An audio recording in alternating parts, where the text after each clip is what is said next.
আসো যা করে করে দাঁড়া তোরা তো মুখোশধারী সাপ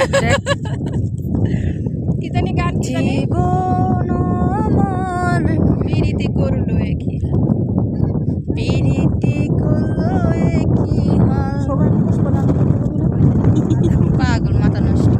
আমি তো 1000 সাবস্ক্রাইবার হলে গাইস আমি আপনাদের মাঝে এই মুখোশটা থাকবে না। তো যারা আমাকে মুখোশ ছাড়া দেখতে চান অবশ্যই বেশি বেশি করে সাবস্ক্রাইব করবেন, বেল আইকনটা বাজিয়ে দিবেন বেশি বেশি করে। আমি থাকতে আপনারা চিন্তা করেন কি চিন্তা করেন আমিও এখন কিন্তু ভালো লাগতেছে না, এখন রিয়েলি ভালো লাগতেছে না। দাঁড়া না মাথায় কাপড়টাকে দিয়ে তারপর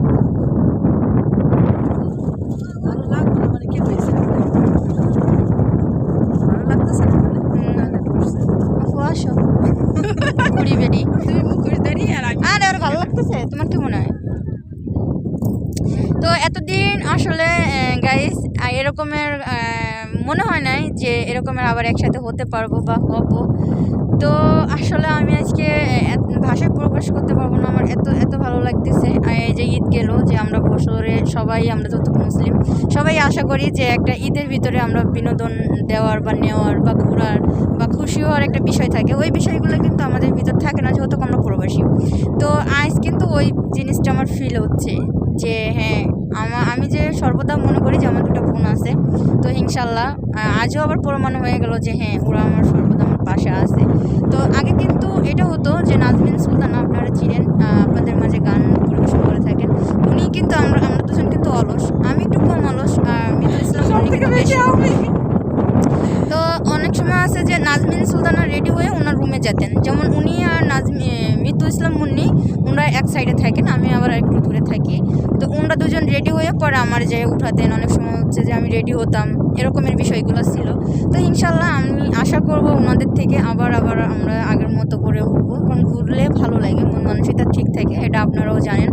যদি ঘুরলে ভালো না লাগতো তাহলে তো লাখ লাখ টাকা খরচা করে মানুষ দূরে ট্যুরে এসে যেত না বা ঘুরতো না। তো আশা করবো ওনাদের থেকে প্রতিনিয়ত আবার আমরা চলবেন, আমার সাথে চলবে বা আমরা আবার একসাথে করে এখন চলতে পারবো ইনশাল্লাহ। তো আপনারা আমাদের জন্য তিনজনের জন্য দোয়া করবেন। তো যাই হোক নাজমিন সুলতানা উনি আপনাদের মাঝে গান পরিবেশন করবে, তো দেখা যাক। Please madam. যাই হোক আবার কিন্তু চলে আসছি আমরা তিনজনে, অনেক অনেক ভালো লাগে। আছে আছে এই যে আমার পাশে, ও না থাকলে কি আমাদের চলে না, তিনজনের একজন না থাকলে ফাঁকা ফাঁকা লাগে। একটা হাত না থাকলে কি আর একটা হাত দিয়ে আমরা কিছু করতে পারবো? তো একটা পাও না থাকলে একটা পাও দিয়ে আমরা অচল ওরকমের, কারণ আমরা প্রতিনিয়ত আচ্ছা করে গাইস, থাকি। কথা বাড়লেই কথা বাড়বে, তো কথা না বলে আমরা চলে যাই আমাদের মূল কাহিনীতে, মানে গান। তার মানে ওরা আমাকে আগে গান গাইতে বলবে, তারপর আপনাদের সাথে কথা বলবে।